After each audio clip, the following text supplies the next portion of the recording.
All in one UPSC Tamil சேனலுக்கு வருகை தந்ததற்கு நன்றி. இன்றைய டே 4க்கான டாபிக் என்னன்னா ஃபண்டமெண்டல் ரைட்ஸ். நம்ம இதுக்குள்ளே போகிறதுக்கு முன்னாடி தினம் ஒரு திருக்குறளில் பெரியார் துணைக்கோடல் அந்த அதிகாரத்தில் 2வது திருக்குறளை பார்த்துட்டு போகலாம். உற்ற நோய் நீக்கி உறாமை முற்காக்கும் பெரியார் பேணி கொளல். ஒரு தீங்கு வரப்போகுது அப்படின்னா அதையும் வந்த தீங்கையும் தடுக்கும் பெரியோர்களுடைய துணையை நம்ம பேணி காத்து வச்சுக்கணும், அது ரொம்பவே அவசியமானது அப்படின்றார். நம்ம ஃபண்டமெண்டல் ரைட்ஸ் அப்படின்ற தலைப்பை தான் இன்னைக்கு பார்க்க போகிறோம். வாங்க வீடியோக்குள்ளே போகலாம். இதுதான் நண்பர்களே ரைட் டு ஈக்குவாலிட்டி ஆர்டிகல் 14 படி பார்த்தோம் அப்படின்னா. சரி, என்ன ரைட் டு ஈக்குவாலிட்டி ஆர்டிகல் 14ல சொல்றாங்க அப்படின்னு கேட்டிங்கன்னா, equal before law or rule of law. Equality, எல்லாருமே சமம் அப்படின்ற ஒரு விஷயத்தை இதில் சொல்றாங்க. நம்ம ஃபண்டமெண்டல் ரைட்ஸில் பார்த்தீங்கன்னா 6 ஃபண்டமெண்டல் ரைட்ஸ் இருக்கு. எல்லாருக்குமே அது சமம், எல்லாருக்குமே கிடைக்க வேண்டியது. Each and every citizen of the country and also the foreigners அப்படின்றாங்க. ஒரு குவிக் ரீகேப், ஒரு குவிக் ரிவிஷன் மாதிரி நம்ம இது பண்ணுவோம். இதில் என்ன ஒரு 3 விஷயம் சொல்கிறாங்கன்னா, யாருக்குமே ஸ்பெஷலான ப்ரிவிலேஜஸ், அதாவது இவங்க பணக்காரங்களாக இருக்காங்க, இவங்க இந்த பதவியில் இருக்காங்க, அதனால இவங்களுக்கு பதவியில் கவர்மெண்ட் எம்ப்ளாயீஸ் பர்க்ஸ் அது வேற. ரைட்ஸ்ன்னு வரும்போது, ஒரு சிட்டிசன் வரும்போது எல்லாருக்குமே சம உரிமை இருக்கணும். எந்த ஒரு என்ட்ரி டு ஆஃபீஸ், டேங்க்லேருந்து தண்ணி எடுக்கிறதுலேருந்து எதுவாக இருந்தாலும் ஈக்குவல் இருக்கணும். இதில் ஸ்பெஷல் ப்ரிவிலேஜ், இவங்க தான் வசதி, இவங்க டெம்பிள்குள்ளே போகலாம், அப்படி எதுவும் இருக்கக்கூடாதுன்ட்டு சொல்கிறாங்க. அடுத்து என்னன்னா, எல்லாருக்குமே சட்டத்திற்கு முன்பாக ஒரே சமமாக இருக்கணும் அப்படின்றாங்க. இதுதான் ஈக்குவாலிட்டியில சொல்றாங்க. சரிங்களா? ஒரே மாதிரி எல்லாரையும் கேள்வி கேட்கணும், நீ வேற நான் வேற, அப்படி கிடையவே கிடையாது. ஒரு கேஸ்ட், க்ரீடு, கலர், ரேஸ் எதுவுமே இருக்கக்கூடாது. நோ டிஸ்கிரிமினேஷன்மா அப்படின்றாங்க. இன்னொன்று என்ன சொல்றாங்க அப்படின்னா, எஸ்சி எஸ்டிஸ் அப்படின்னு சொல்லிட்டு பேக்வர்ட் கம்யூனிட்டிஸ் இருக்குது இல்லைங்களா? இந்த கம்யூனிட்டிஸ்க்கு கொடுக்குற ஸ்பெஷல் ப்ரிவிலேஜஸ் பார்த்தீங்கன்னா ஆர்டிகல் 14ல் எக்ஸப்ஷன் ஆகுது. ஏன் அப்படின்னு கேட்டிங்கன்னா, அப்போ அவங்களுக்கு கொடுக்கறதெல்லாம் ஸ்பெஷல் ப்ரிவிலேஜஸ் தானே, அது மட்டும் எப்படி தரலாம் அப்படின்னு நம்ம கேள்வி கேட்கக்கூடாது. ஏன்னா நம்மளுடைய பண்பாடு எப்பவுமே எப்படின்னு பார்த்தீங்கன்னா, நம்மளோட பின்னாடி இருக்கிறவங்களை கை தூக்கி பிடிச்சி மேலே கொண்டு வர்றது தான் இல்லைங்களா? எல்லாருமே சரிக்கு சமமாக கொண்டு வரணுன்றது தான் இந்தியாவுடைய மோட்டிவேஷன்.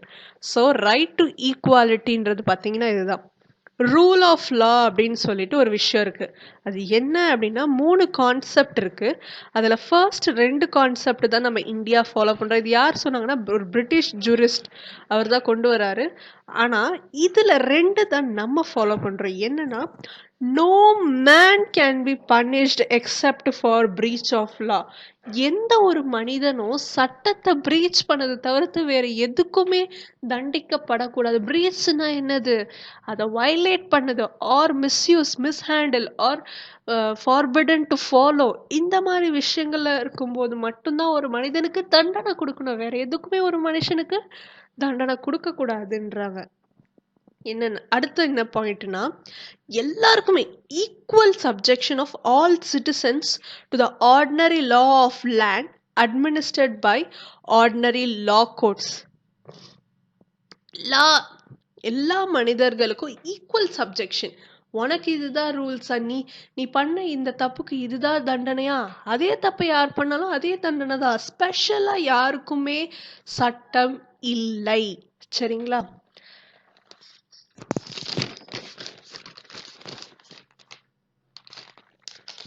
லாவை தான் இவ்வளோ நேரம் நம்ம பார்த்தோம்.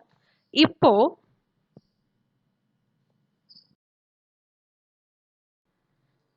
இப்போ நம்ம எக்ஸெப்ஷன்ஸ் பத்தி பார்க்க போறோம். எக்ஸெப்ஷன்ஸ் என்ன? இந்த ரைட் டு ஈக்குவாலிட்டில என்ன எக்ஸெப்ஷன்ஸ் அப்படின்னு பார்த்தீங்கன்னா, ஆர்டிக்கல் 361ல என்ன சொல்றாங்கன்னா, எக்ஸெப்ஷன்ஸ் பத்தி தான் சொல்றாங்க. என்னன்னா, பிரசிடென்ட் ஆர் கவர்னருக்கு வந்து இந்த ஒரு விஷயம் என்னன்னா, இவங்க 2 பேருமே வந்து அவங்களோட பவர்ஸ் அண்ட் டியூட்டிஸ் ஆஃப் ஆஃபீஸ்க்கு எக்ஸசைஸ் அண்ட் பர்ஃபார்மன்ஸ் பத்தின ஒரு விஷயத்த எதிர்த்து இவங்க கோர்ட்ல ஆன்சர் பண்ண தேவையில்லை. சாரி, பவர்ஸ் அண்ட் டியூட்டிஸ் அவங்க செய்யலைன்னா சில பேர் மேல ஆக்ஷன் எடுப்போம் இல்லையா, சில போஸ்ட் அந்த மாதிரி இருக்கலாம். பட் ஆனால் பிரசிடென்ட் அண்ட் கவர்னருக்கு ஆக்ஷன்ஸ் எடுக்கக்கூடாது, அவங்க மேல கிரிமினல் ப்ரொசீடிங்ஸ் எதுவும் போடக்கூடாது.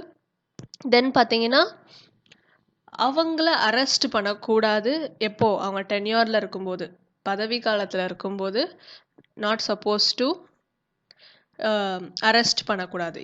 சரிங்களா? இன்னொன்று என்னன்னா, article 31C comes in, article 14 goes out. எக்ஸப்ஷன்ஸ்ன்னு சொல்லியிருந்த ஃபண்டமெண்டல் ரைட் ஆஃப் ஈக்குவாலிட்டி, ஈக்குவாலிட்டின்னு இல்லை, இது ஒரு எக்ஸப்ஷன். என்ன எக்ஸப்ஷன் அப்படின்னு பார்த்தீங்கன்னா, ஆர்டிகல் 31C அப்படின்றது வந்து டைரக்டிவ் பிரின்சிபல்ஸ் ஆஃப் ஸ்டேட் பாலிசியை இம்ப்ளிமெண்ட் பண்ணுறதுக்காக கொண்டு வரப்பட்ட ஒரு சட்டம். இப்படியெல்லாம் இம்ப்ளிமெண்ட் பண்ணலாம் அப்படின்றதுக்காக. சரிங்களா? இது உள்ள வரும்போது ஏன் 14 வெளியே போகுது அப்படின்னு கேட்டிங்கன்னா, article 14 is nothing but fundamental rights, that is right to equality. சரி, ஏன் வெளியே போகுது அப்படின்னு கேட்டிங்கன்னா, நம்மளுடைய ஃபண்டமெண்டல் ரைட்ஸ் அப்படின்ற ஒரு விஷயம் இந்த டைரக்டிவ் பிரின்சிபல்ஸ் ஆஃப் ஸ்டேட் பாலிசியை தடங்கல் செய்யக்கூடாது. இப்போ நம்ம டைரக்டிவ் பிரின்சிபல்ஸில் ஏதாச்சும் நமக்கு அன்ஃபேவரபுளாக இருந்துச்சுன்னா நம்ம ஆர்டிகல் 14 கையில் எடுத்துகிட்டு போயிட்டு ஈக்குவாலிட்டி அப்படி இப்படின்னு போயிட்டு சண்டை போடுவோம் இல்லைங்களா?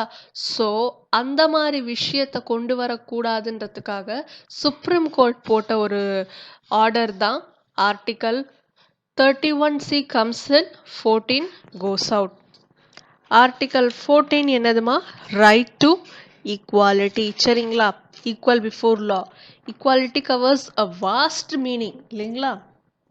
சரி, இதில் இன்னொரு விஷயம் என்ன அப்படின்னு பார்த்தீங்கன்னா, ஆர்டிக்கல் 16 அப்படின்ட்டு ஒரு விஷயம் இருக்குது. அதில் என்ன சொல்கிறாங்கன்னா, equality of opportunities for all the citizens in public employment. சரிங்களா? இது வந்து ஒரு ஸ்பெசிஃபிக்காக அதில் கொடுத்துருந்தாங்க. ஜஸ்ட் ஃபார் யுவர் அண்டர்ஸ்டாண்டிங் நான் இதுக்கு சொல்கிறேன். சரிங்களா? பார்லிமெண்ட்டில் இப்போ நம்ம வந்து பிரசிடென்ட் அண்ட் கவர்மெண்ட்டுக்கு திருப்பி வருவோம். ஆர்டிக்கல் 105 பார்த்தீங்கன்னா பார்லிமெண்ட்டுக்கு, 194 பார்த்தீங்கன்னா ஸ்டேட் லெஜிஸ்லேச்சருக்கு. இதில் என்ன விஷயம்னா, பிரசிடென்ட் அண்ட் கவர்னர் இதில் வரல. நான் சொல்கிற விஷயத்த நல்லா கவனிங்க.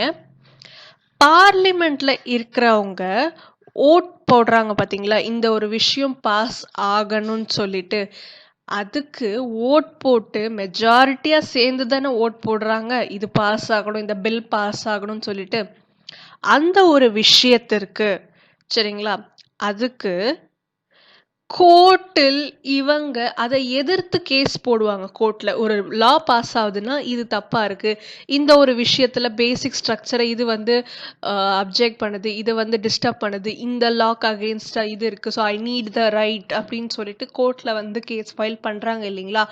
அதுக்கும் அந்த லாவை ஆல்ரெடி பாஸ் பண்ண அந்த பார்லிமெண்ட்டுக்கும் எந்த சம்மந்தமும் இல்லை. They are not answerable. நீ ஏன் இது பண்ணன்னு சொல்லி கோர்ட்டால் கேட்க முடியாது.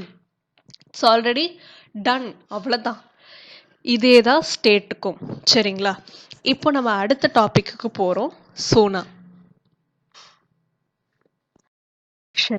மண்டல் கமிஷனில் பார்த்தீங்கன்னா 1979ல் மோரார்ஜி தேசாய் அப்படின்ட்டு ஒரு பிரைம் மினிஸ்டர் இருக்காரு. இவர் வந்து செகண்ட் பேக்வர்ட் கிளாஸ் கமிஷன் அப்படின்னு ஒரு கமிஷனை இது பண்ணுறாரு, உருவாக்குறாரு under chairmanship of BP Mandal. என்னன்னு பார்த்தீங்கன்னா, in terms of article 340 investigate the socially and educationally backward class and suggest measure. சரி, இவங்களுடைய பேக்வர்ட் யாரெல்லாம் சோஷியல் அண்ட் எக்கனாமிக்கலி பேக்வர்டில் இருக்கிறாங்க அவங்களுடைய நலனுக்கும் முன்னேற்றத்திற்கும் சஜஷன் சொல்லணும்னு சொல்லி மண்டல் கமிஷனை உருவாக்குறாங்க. செகண்ட் பேக்வர்ட் கிளாஸ் கமிஷன் பேர் மொரார்ஜி தேசாய் கவர்மெண்ட்டு. சரிங்க, இப்போ 1980 என்ன சொல்றாங்கன்னா ரிப்போர்ட் ஆஃப் மண்டல்ல 3743 கேஸ்ட்ஸ் வந்து பேக்வர்ட் கிளாஸ்ன்றாங்க. இதுல அதாவது என்னன்னா 52% ஆஃப் பாப்புலேஷன் வந்து ரெக்கமெண்ட் பண்றாங்க இவங்க எல்லாம் பேக்வர்ட் கிளாஸா இருக்கிறாங்க. 27% வந்து ரிசர்வேஷன் கொடுக்கணுமா அப்படின்னு சொல்லிட்டு வந்துடுறாங்க. யாரு? பிபி மண்டலோட சேர்மன்ஷிப்ல இருக்கிற இந்த கமிஷன். 1991 நம்ம நரசிம்மராவ் கவர்மெண்ட் என்ன சொல்றாங்கன்னா 10% எக்கனாமிக்கலி வீக்கர் செக்ஷனுக்கு கொடுக்கணும். ஏன் எக்கனாமிக்கலி வீக்கர் செக்ஷன்ற ஒரு விஷயம் வந்ததுன்னா, ஈவன் தோ ஹையர் கேஸ்ட்ல இருக்கவங்க எல்லாருமே வந்து பணக்காரங்களா இருந்துட முடியுமா அப்படின்னு கேட்டா இல்லை அப்படின்னு சொல்லிட்டு அந்த தரப்பு மக்களுக்கும் வந்து ஒரு மனஸ்தாபம் ஏற்படுது. ஸோ எக்கனாமிக்கலி வீக்கர் செக்ஷனை கண்டுபிடிங்கன்றாங்க. சரிங்களா?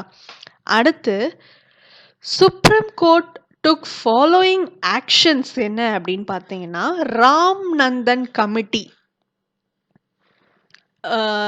To find creamy layer among OBCs அப்படின்னு சொல்லிட்டு சொல்றாங்க. ராம் நந்தன் கமிட்டி கிட்ட சொல்லி சுப்ரீம் கோர்ட் என்ன சொல்றாங்கன்னா, க்ரீமி லேயர் அதாவது ஓபிசி அப்படின்னு சொல்லிட்டு எல்லாருமே வந்து எல்லாருமே பேக்வர்ட்னு சொல்லிட முடியாது. இதுல க்ரீமி நான் க்ரீமியை அனலைஸ் பண்ணுன்றாங்க ராம்நந்தன் கமிட்டி கிட்ட. இன்னொன்று பார்த்தீங்கன்னா ஆர்டிகல் 17க்கு வரலாம். அன்டச்சபிலிட்டி அபாலிஷன் சொல்லிட்டு சொல்றாங்க. இந்த மாதிரியான விஷயங்கள் இருக்கக்கூடாது. ஆர்டிகல் 18ல பார்த்தீங்கன்னா it abolishes titles except military or academic distinction. Bharat Ratna, Padma Bhushan, Padma Vibhushan இதெல்லாம் தவிர்த்து ஒருத்தவங்களுக்கு ஸ்பெஷல் டைட்டில் எதுவும் கொடுக்கக்கூடாது மிலிட்ரி ஆர் அகாடமிக் தவிர. prohibits a citizen of India from accepting any title from any foreign state அப்படின்றாங்க. சரிங்களா?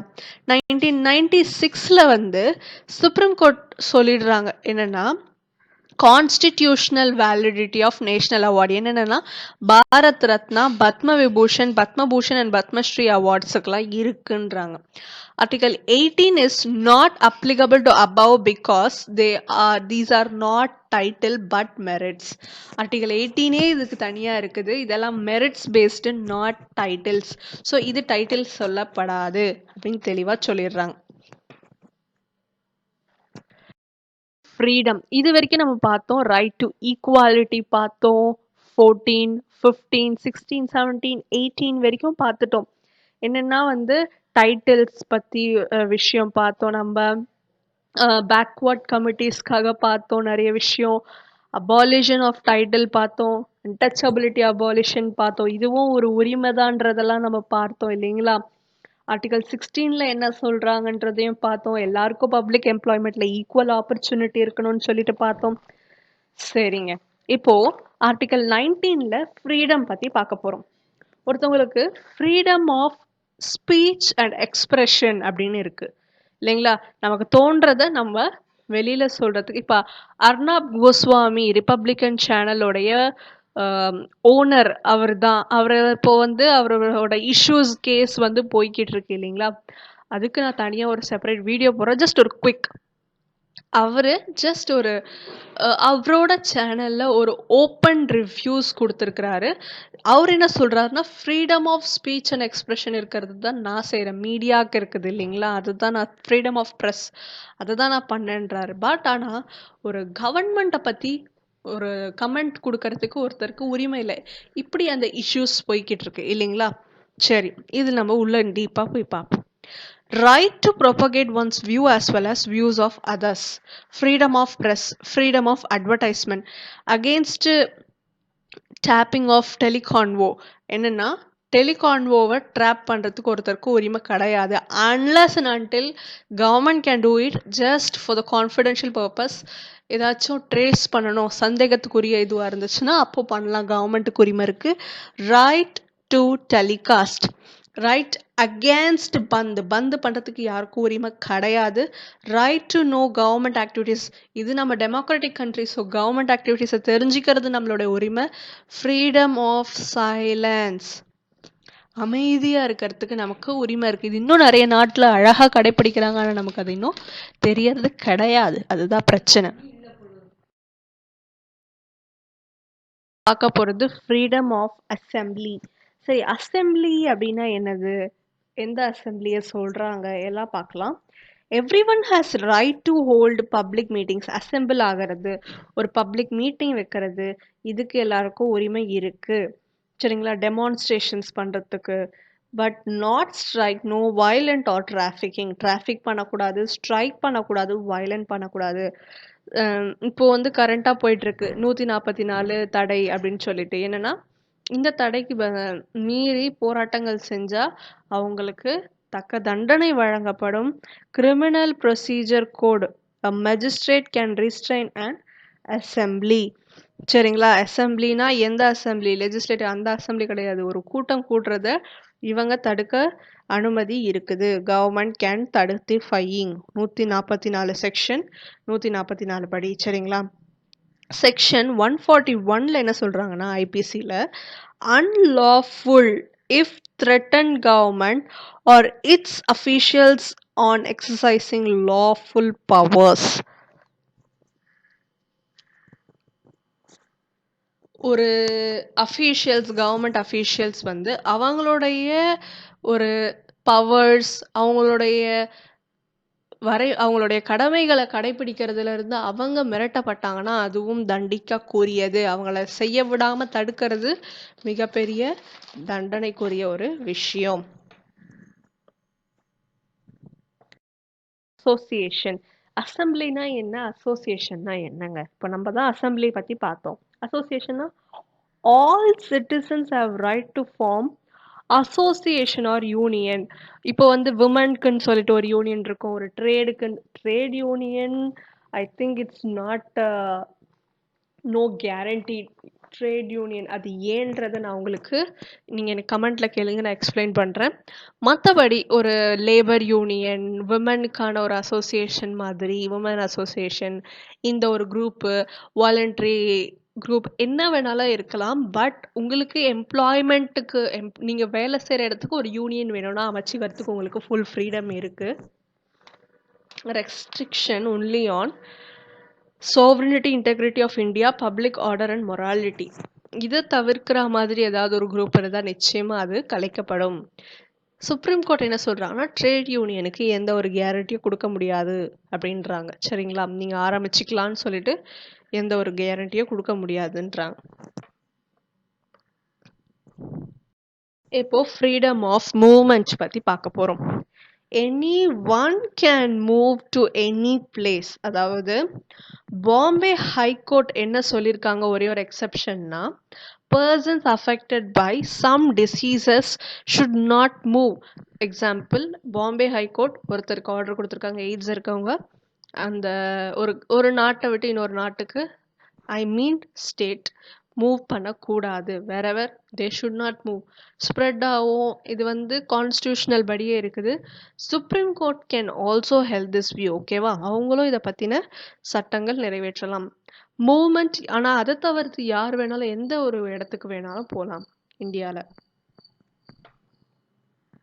ஃப்ரீடம் ஆஃப் ரெசிடென்ஸ் பற்றி பார்க்க போகிறோம். எனி ஒன் கேன் ரெசைட் எனிவேருங்க. இதில் எந்த ஒரு தடுப்பும் கிடையவே கிடையாது. டெம்பரரியாக இருக்கிறீங்களா இருங்க, பர்மனெண்ட்டாக இருக்கணும்னா இருங்க. சுப்ரீம் கோர்ட் என்ன சொல்கிறாங்கன்னா, certain areas are banned for certain kind of persons like prostitutes and habitual offenders. இந்த மாதிரி சொல்லியிருக்கிறாங்க.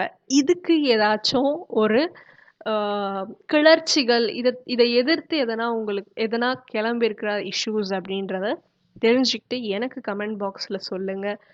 ஏன்னா ப்ராஸ்டியூட்ஸ் அப்படின்னு சொல்கிறவங்களும் தே ஆர் ஆல்சோ பட் அது நம்மளோட நாட்டில் it is illegal, it is banned, yes. But அவங்களும் ஒரு மனிதர்கள் தான்.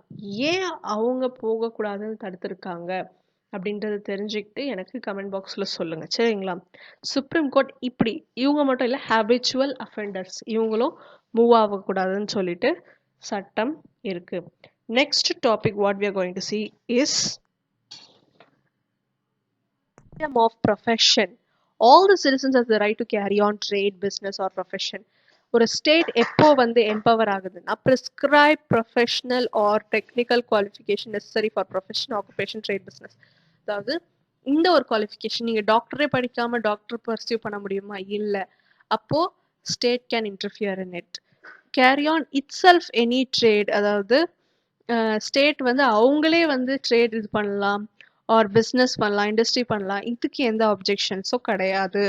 No rights in illegal profession or business. சில ட்ரக்ஸ் விற்கிறது, இல்லிசிட், இந்த மாதிரி விஷயங்களுக்கெல்லாம் ஸ்டேட் வந்து தடுப்பு தெரிவிக்கலாம். ரைட்ஸ் கிடையாது யாருக்கும், சரிங்களா? ரைட் டு எஜுகேஷன் பற்றி பார்க்க போகிறோம். ஆர்டிகல் 21A என்ன சொல்கிறாங்கன்னா, free and compulsory education to all citizen, all the children age of 16 to 14. இது வந்து ஒரு ஃபண்டமெண்டல் ரைட்டாகவே வந்துருச்சு, ஓகேங்களா? 86th constitutional amendment act of 2002ல என்ன ப்ரொவிஷன் சொன்னாங்கன்னா, education for all. It is, அதாவது அதோட இம்பார்ட்டன்ஸை எடுத்து சொல்ற விதமா இப்படி சொல்லியிருக்கிறாங்க, சரிங்களா? Even before this article 45 part 4ல பார்த்தீங்கன்னா ஒரு ப்ரொவிஷன் இருக்குது. என்னன்னா டிபிஎஸ்பியா இருக்குது. நம்ம ஆல்ரெடி இனி வரப்போற வீடியோல நம்ம பார்ப்போம். டிபிஎஸ்பி, அதாவது director principles of state policy. Court cannot interfere, அது ஒண்ணுதாங்க. But as of now it is not the case. Court interfere ஆகலாம் as it is fundamental right, ஓகேங்களா? என்னன்னு பார்த்தீங்கன்னா, இன்னொன்று நியூ ஃபண்டமெண்டல் டியூட்டினும் வந்துருச்சு 51A. எந்த ஒரு அப்பா அம்மாவாக இருந்தாலும் சரி, மெயினாக அப்பா, அவங்களோட பிள்ளைய கண்டிப்பாக ஸ்கூலில் சேர்த்தாகணும், பேசிக் எஜுகேஷன் கொடுத்தாகணும் அப்படின்றது ஒரு டியூட்டி மாதிரியே சொல்லிட்டாங்க. பார்லிமெண்ட் ஃபர்தராக என்ன எனாக்ட் பண்ணுறாங்கன்னா, right of children to free and compulsory education act 2009 சொல்லிட்டு திருப்பியும் ஸ்ட்ராங்காக கொண்டு வந்துடுறாங்க. இதுக்கப்புறம் யாராலையும் அசைக்க முடியாது அப்படின்ற மாதிரி. எக்ஸ்ப்ளாய்டேஷன் பற்றி பார்க்க போகிறோம். என்ன அப்படின்னா, ஒரு human beings and forced labour இவங்களை எக்ஸ்ப்ளாய்ட் பண்ணக்கூடாது ஆர்டிகல் 23ல சொல்கிறாங்க. இன்னொன்று immoral traffic prevention act of 1956, அதாவது ஆர்டிகல் 23ல தான். இதில் என்ன சொல்கிறாங்கன்னா, ஒரு பர்சனை அவங்களோட சம்மதம் இல்லாமல் ஒரு வேலையை செய்ய வைக்கக்கூடாது, பாண்டட் லேபராக இருக்கக்கூடாது. இன்னொன்று bonded labour system abolition act of 1976. இதுவும் minimum wages act of 1948, contract labour act of 1970, equal remuneration act of 1976 வந்து எக்ஸ்ப்ளாய்ட் பண்ணாமல் இருக்கிறதுக்கு இது கொண்டு வந்த ஆக்ட். ஒருத்தவங்களை எக்ஸ்ப்ளாய்ட் பண்ணக்கூடாது, ஒரு மனிதனை, சரிங்களா? இந்த வேலையை நீ செஞ்சே ஆகணும், உனக்கு நான் இவ்வளோதான் சம்பளம் தருவேன், நீ இவ்வளோ நாள் வேலை செஞ்சாகணும்னு சொல்லிட்டு யாரையும் கம்பல் பண்ணக்கூடாது, unless until the person agreed for it, சரிங்களா? ஒரு பர்சன் அக்ரி பண்ணாலும் அவனை கொடுமைப்படுத்தணும்னு சொல்லிட்டு எதுவும் அக்ரி பண்ணிக்கலையே, அவன் என்னை கொடுமைப்படுத்திக்கோன்னு சொல்லி வரான் இல்லை. ஸோ இதெல்லாம் ஒரு ரைட்டு தான். Prohibition of employment of children in factories, இந்த மாதிரி ஃபேக்ட்ரிஸோ இல்லை வேற ஒரு தொழிற்சாலை, சில லோக்கல் பிளேசஸ்ஸு ஒரு ஏதாச்சும் ஒரு மெக்கானிக் ஷாப் எதுவாக இருக்கட்டும், ஆர்டிகல் 24 சொல்கிறாங்க, சில்ட்ரனை கூப்பிடாதீங்க, below the age of 14 harmful பிளேஸுக்கு அவங்க போகக்கூடாதுன்னு சொல்லிட்டு சொல்கிறாங்க, சரிங்களா? ரிலீஜன், யார் என்ன வேணாலும் நீங்கள் ரிலீஜியன் ஃபாலோ பண்ணலாம். அதாவது இந்தியாவில் இந்த ரிலீஜன் சொல்லிட்டு இருக்கு, நீங்களே புதுசாக ஒன்று கொண்டு வந்து அதைப்படி இது பண்ணக்கூடாது, சரிங்களா? ஹிந்து, முஸ்லீம், கிறிஸ்டின், ஹிந்துஸ்க்கு கீழே சீக், ஜெயின்ஸ் கீழே இல்லை, அதோட சப்டிவிஷன் போல் இந்த மாதிரி கேட்டகரிஸ், ஜெயின், சீக், அந்த மாதிரி அந்த ஹிந்துஸ் கேட்டகரிஸில் வருவாங்க. முஸ்லீம் is always Muslim, Christian is always Christian. So இது தவிர்த்து நம்மளா ஒரு அசம்ஷனில் கொண்டு வராமல், ஜஸ்ட் நம்ம இருக்கிற ரிலீஜியன்ஸ், நீ இருக்கிறியா இந்த ரிலீஜியன் ஃபாலோ பண்ணுறியா பண்ணு, are you want to convert, it's all about your rights அப்படின்னு சொல்லிட்டு சொல்கிறாங்க. எதுலனா ஆர்டிகல் 25ல. ப்ரொஃபஸ் பண்ணலாம், ப்ராக்டிஸ் பண்ணலாம், ப்ரொபகேட் பண்ணலாம், என்ன வேணாலும் பண்ணலாம். இன்னொன்றுனா freedom to manage religious affairs. Article 26ல கலெக்டிவ் ஃப்ரீடம் ஆஃப் ரிலீஜியன் அப்படின்றாங்க. என்னன்னா right to establish and maintain institution for religious and charitable. மடம் ராமகிருஷ்ணா மட் இருக்கு பார்த்தீங்களா, அது வந்து அனந்த மார்க்கா அப்படின்னு சொல்லிட்டு இருக்கும். அது வந்து ரிலீஜியஸ் டினாமினேஷன், சரிங்களா. ஆனால் ஆரபிந்த சொசைட்டி வந்து அது கீழே வராது அப்படின்றாங்க. இந்த மாதிரி மடங்களை ஆரம்பிக்கலாம், அதுதான் சொல்கிறாங்க. Right to manage its own affairs. என்ன வேணாலும் நீங்கள் உங்களுடைய அஃபேர்ஸ், அதாவது உங்கள் ரிலீஜியஸ்க்கு என்னென்னலாம் செய்யணுமோ அதெல்லாம் நீங்கள் செய்யலாம். Right to own and acquire movable and immovable property and can administer. நீங்கள் ஒரு மதத்துக்காரங்களா இருக்கீங்க, இதெல்லாம் நீங்கள் வச்சுக்கணும் அப்படின்னா, நீங்கள் ஒரு மடம் ஆரம்பிக்கிறீங்கன்னா you can do it. I hope that it ensures the Kesavananda Bharati case. Isn't it or not? You are eligible to have your property. நல்லா கவனிச்சுக்கோங்க. ஆர்டிகல் 25ல இது ஒரு பாயிண்டாக சொல்லப்படுது. நெக்ஸ்ட் வந்து freedom from taxation for promotion of religion. இந்த ரிலீஜியனை நீங்கள் promote பண்ணணும்னா உங்களுக்கு டேக்ஸ் அப்படின்னு சொல்லிட்டு யாராலையும் கேட்க முடியாது, சரிங்களா. Freedom from attending religious instructions. இந்த ரிலீஜியஸ் இன்ஸ்ட்ரக்ஷன்ஸ் உங்களுக்கு அட்டென்ட் பண்ண விருப்பம் இல்லைன்னா yes you have the freedom, ஓகேங்களா. இன்னொன்று பார்த்தீங்கன்னா ஆர்டிகல் 27 தான் இதில் சொல்லப்படுது. சரி, இதோட நம்மளுடைய இந்த ஒரு வீடியோவை முடிச்சுக்கலாம். இதுக்கப்புறம் இன்னும் கொஞ்சம் இந்த ரைட்ஸ் பற்றி இருக்குது, அதை நம்ம அடுத்த வீடியோவில் பார்க்கலாம். அது வரைக்கும் வெயிட் பண்ணுங்க. இவ்வளோ பேஷண்ட்டாக கவனிச்சதுக்கு thanks. All the best for your future. Next வீடியோவில் பார்க்கலாம். Until then, bye from all in my UP.